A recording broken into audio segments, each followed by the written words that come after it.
pas, qu'est-ce que vous... Mais pourquoi vous m'avez mis une cagoule? J'étais dans la loge, j'ai retrouvé le chemin. Vous êtes qui? Plonk. Et... Plonk. Voilà. C'est Plonk et Plonk. Mais là, pourquoi je suis là? Mais pourquoi vous m'avez kidnappé? J'ai pas d'argent. C'est Arte qui nous a demandé de faire une interview. Nous, on voulait Mireille Mathieu. C'est bien ça, Mireille Mathieu. Mais moi, je suis qui, là? François Morel? Oui, oui, merci. Est-ce que j'ai la gueule de Mireille Mathieu? Les cheveux, peut-être.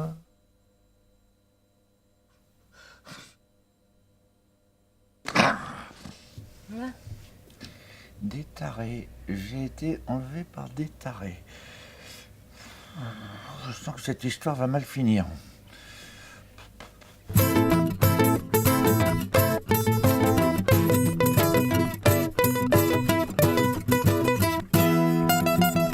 Enfin, qu'est-ce que vous voulez? Si vous comptez sur mon agent pour payer une rançon, vous risquez d'attendre longtemps. On n'a pas besoin d'argent. On est suisse. Mais qu'est-ce que vous attendez de moi? Une histoire, l'aventure de votre vie, de votre famille. Une histoire? Si vous voulez une histoire, vous n'avez qu'à venir au théâtre. Moi, j'en raconte tous les soirs, des histoires. D'ailleurs, ce soir, j'ai une représentation. J'aimerais bien ne pas arriver en retard. Et vous y serez, et à l'heure. En fait, ce qu'il voudrait un petit peu savoir, c'est comment un grand comédien comme vous a réussi à rentrer comme ça au panthéon des arts et des lettres, de la culture française, de son vivant, quoi. Parce que c'est pas si facile non plus. Bon, tout d'abord, je suis né dans une famille très aimante. Mon père était employé à la SNCF.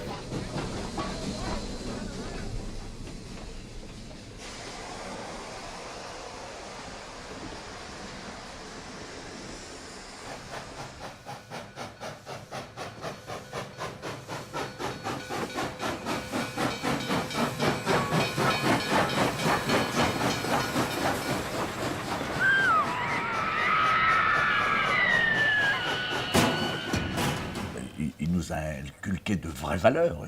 Il était gentil, mais enfin, fallait filer droit.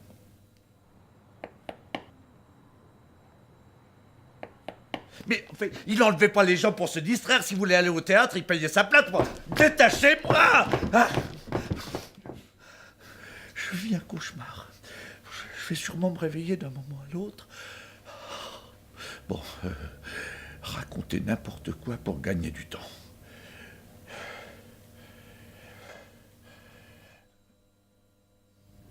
Certes, il y a eu dans ma famille quelques aventuriers.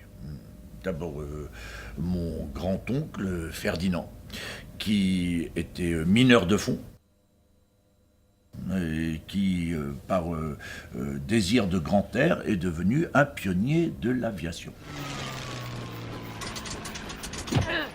C'était un grand voyageur. Il avait même travaillé pour l'Aéropostale.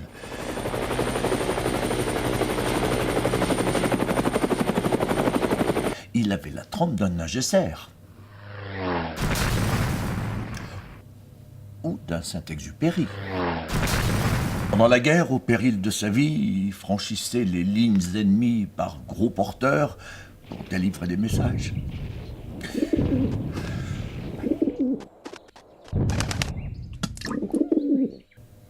Il survécut au barrage antiaérien.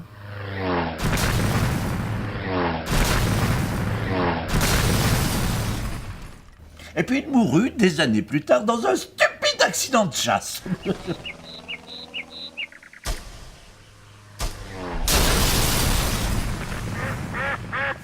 On fit même bâtir en son honneur une stèle funéraire où toutes les victimes des accidents stupides étaient présentes.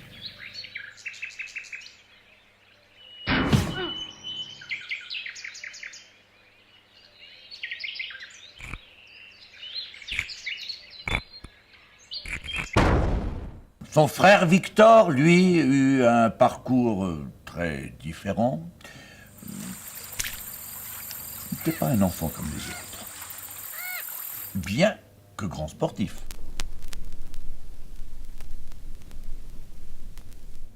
Le ski, le saut à l'élastique,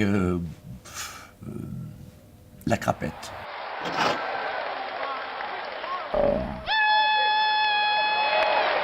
Il s'adonnait aussi à la danse de salon.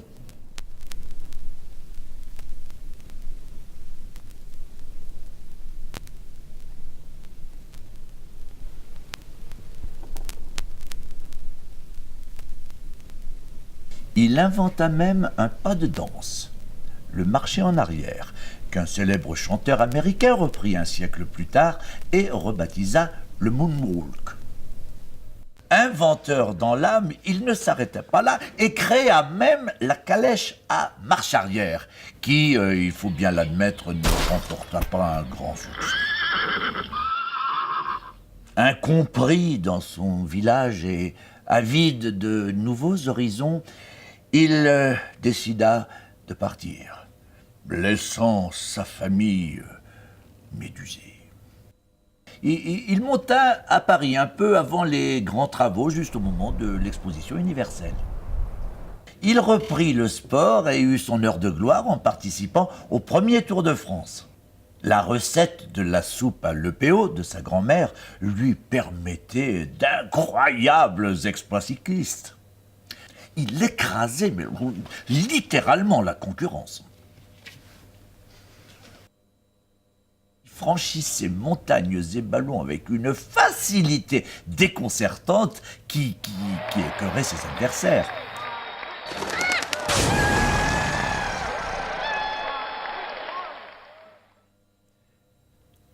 Montagnes et ballons, pas en ballon.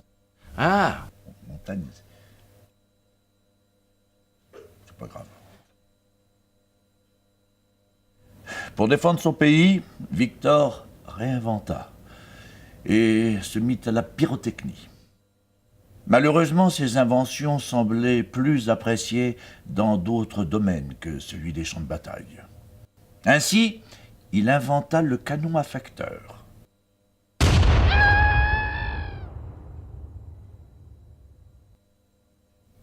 Le canon à mauvais payeur. Le canon à goujat. Et puis le fameux canon à neige. Puis il inventait des nouveaux types d'obus qu'il s'acharnait à tester.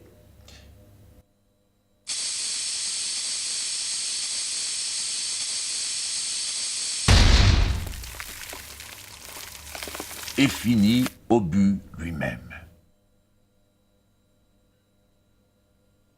Bien. Des questions? Voilà, je peux raconter absolument n'importe quoi. L'encéphalogramme reste plat. Bon, j'en étais où? Question. Voilà. Donc, Ferdinand et Victor étaient issus d'une famille nombreuse de 17 enfants. Je ne vais donc pas faire le cursus de chacun. Hein, mais... Il est vrai qu'ils avaient de qui tenir. En remontant au plus haut de l'arbre généalogique, le chevalier de Morel, qui repose à l'abbaye de Cluny, et qui était un homme extrêmement fécond. Son surnom à l'époque était Chaud-Lapin. Ses conquêtes féminines, toutes illégitimes, lui valut quelques animosités auprès des chevaliers. Et donc s'ensuivit des tournois, des duels, des crapettes.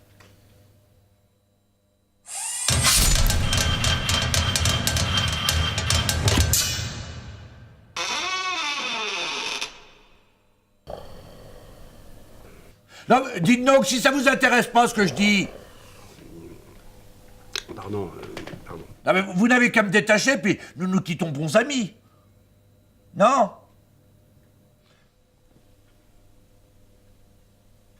Bon, j'en étais où? À Ami?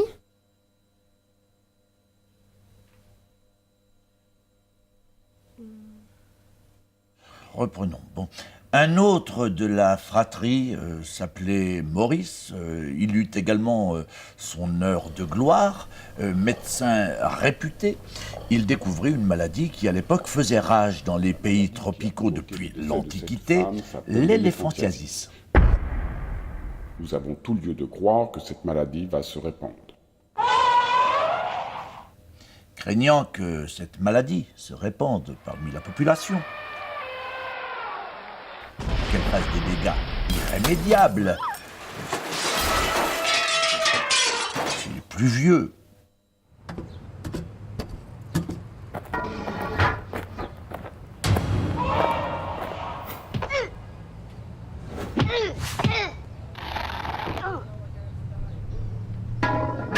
comme chez les plus jeunes. On créa discrètement une sorte de veille sanitaire afin d'endiguer sa prolifération. Mais le risque d'épidémie dans nos contrées est quasi inexistant. Et grâce à Maurice, l'éléphantiasis est aujourd'hui maîtrisée. Mais tous n'étaient pas aussi fréquentables. Ainsi, un autre des frères, André, qui s'était destiné à perpétuer la tradition familiale de la pisciculture, fut éleveur de thon, puis pêcheur à la mouche. Et si je peux me permettre ce jeu de mots, continua à pêcher en s'adonnant au jeu d'argent. Dans un premier temps, il promit à son épouse de ne jouer que le dimanche. Mais bientôt, ce fut tous les jours dimanche. Il s'adonnait à toutes sortes de jeux. Au dé, à la pétanque, à la crapette.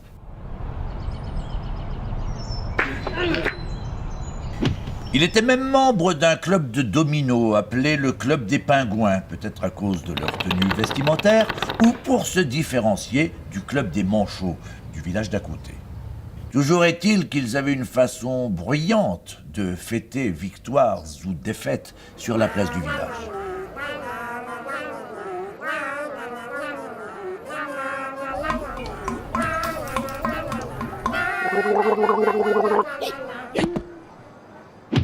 Heureusement, son attitude ne porta pas ombrage à sa famille. Sauf peut-être pour Camille, sa fille, une enfant calme qui, au début de sa scolarité, a été dirigée dans une classe d'hyperactifs par un des membres du club des Pingouins qui, pendant ses loisirs, officiait comme conseiller d'orientation. Malgré tout, Camille bénéficia, grâce à l'éducation nationale, d'un enseignement basé sur la camaraderie et la discipline. Valeurs fondatrices de la République. Post-pubère, elle rencontra l'amour. Camille, je vous aime. Oh, Charles, enlevez votre main gauche et dites « je le jure ». Camille décida alors de quitter une famille barbante pour se marier avec Charles, un garçon timide. Charles, pour subvenir aux besoins du couple, prenait tous les métiers à sa portée. D'abord livreur d'ours. Il fut ensuite peintre de rayures sur tigre. Puis dompteur d'escargots.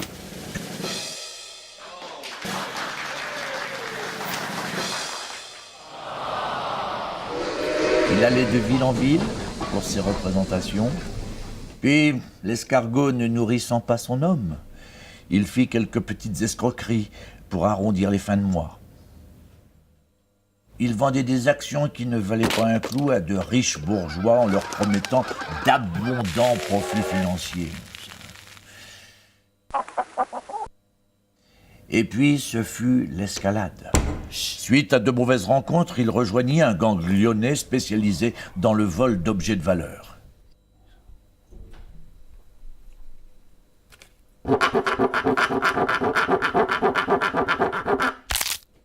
Mais, trahi par une photo de vacances, la bande fut arrêtée au grand complet.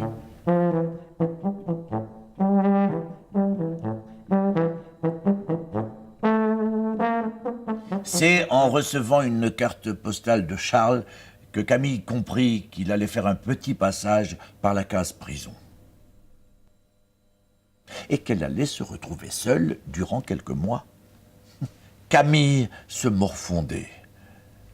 L'attente de l'être aimé était une torture pour son âme et son corps. Et pour tuer le temps, elle exerça quelques petits métiers comme peigneuse de girafes, berceuse de marmottes. Elle eut un emploi de fonctionnaire comme gardienne de chaise et lectrice pour Yuka. Charles purgea sa peine et revint à la maison. Mais au bout de quelques mois, le couple se rendit compte qu'il se trompait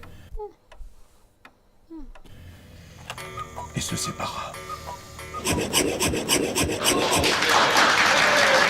Charles refit sa vie.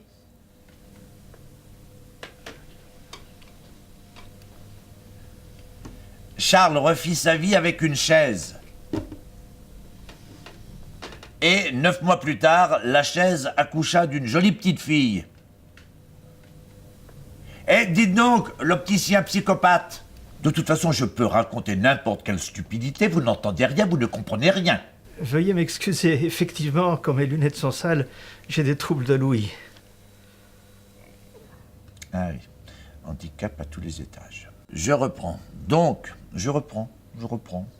Charles refit sa vie avec une riche héritière. Ils se marièrent et eurent beaucoup d'enfants.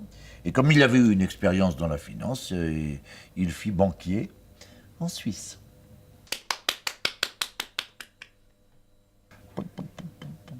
Quant à Camille, déçue de ce premier mariage, elle multiplia les conquêtes à la recherche du grand amour. Nombreux furent les prétendants, princes charmants qui lui promettaient monts et merveilles, de bâtir pour elle des châteaux en Espagne. Bien que très convoitée par la gente masculine, de ses amours dissolus, elle connut également le chagrin. Ainsi, parmi ses compagnons aux cœurs esselés, Albert, qui aimait Josette, qui aimait Mouloud, qui aimait Camille, qui aimait Atchoum, qui lui n'aimait personne. À vos souhaits.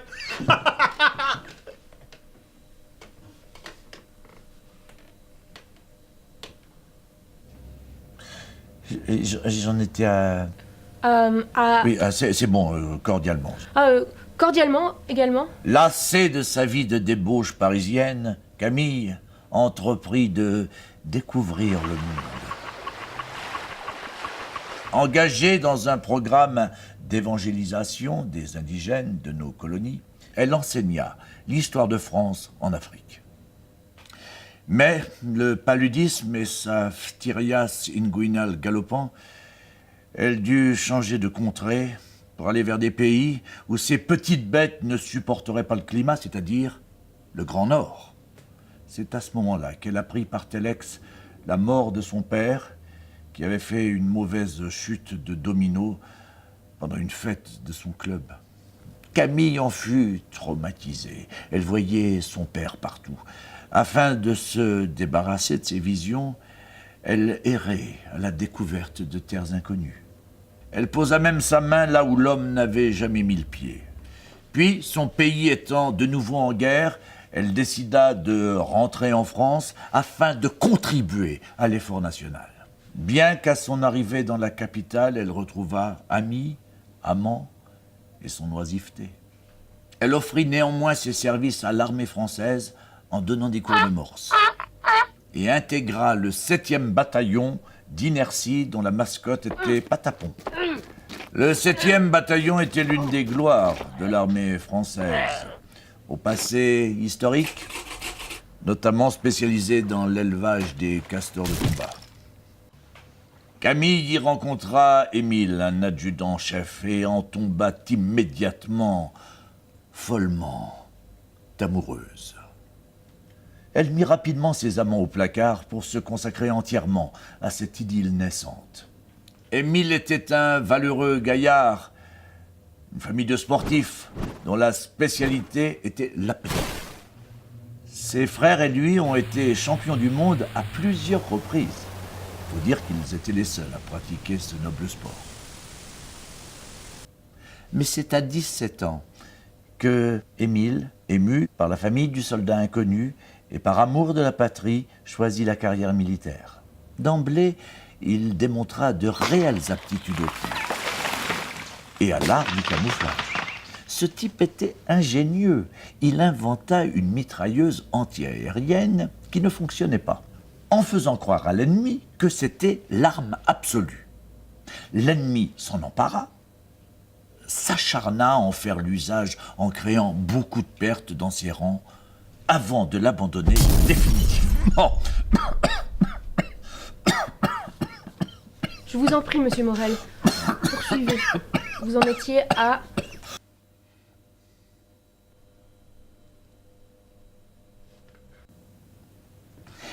Émile gravit rapidement les échelons. Pour tout vous dire, il croulait sous le poids des médailles.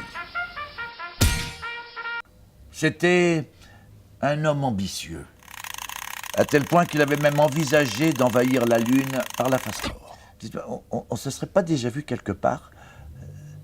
Vous me faites penser à des camarades de lycée. Il y en a un qu'on appelait tête de pioche et l'autre tête de...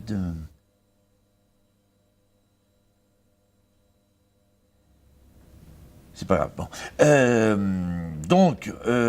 Reprenons. Émile devint vite général. Et bien que querelleur, il sut inculquer à ses troupes le courage, la bravoure et l'esprit de fronde face à la blénorragie. Mais après la défaite de la bataille d'Amazonie, Émile sombra dans une profonde mélancolie. Stigmatisé par une presse intransigeante et cruelle qui l'affublait de sobriquets tels que général d'opérette, cocu. Il tenta de se suicider. Mais l'amant de Camille, un célèbre proctologue, lui retira in extremis le suppositoire de combat rapproché au cyanure qu'il s'était administré. Une arme qu'il avait soigneusement gardée, au cas où, durant ses campagnes, il serait acculé par l'ennemi. Après cet épisode douloureux, Camille se retira en l'abbaye de Cluny et se voua au Seigneur jusqu'à la fin de sa vie. On peut le dire, elle se faisait chier grave.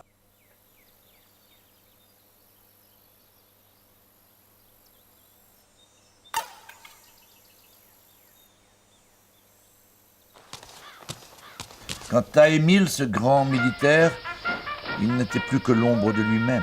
Il prit sa retraite et fut gardien de nuit au musée du Louvre, puis au musée d'Orsay, où il avait tout le loisir d'interpréter la Marseillaise sans déranger quiconque. La Marseillaise, c'est une chanson de Mireille Mathieu, ça? Oui, c'est un truc qui fait comme ça. La Marseillaise, Oh, c'est l'hymne français. Tagada. C'est la France. La Elle a France. chanté, mais c'est pas elle qui l'a écrit.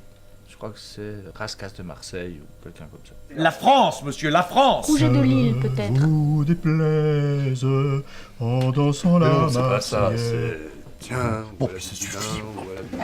voilà du boudin, Non, les mais Alsaciens, c'est les quoi, t'es en train de faire, Suisses, là? les Mais si, Lorrains. bien sûr, Tiens, c'est voilà ça. du boudin, Je voilà te du dis que boudin, c'est ça, voilà c'est du ça, boudin. c'est ça. Les Alsaciens, les Suisses, et les Lorrains. Mais vous savez même pas chanter.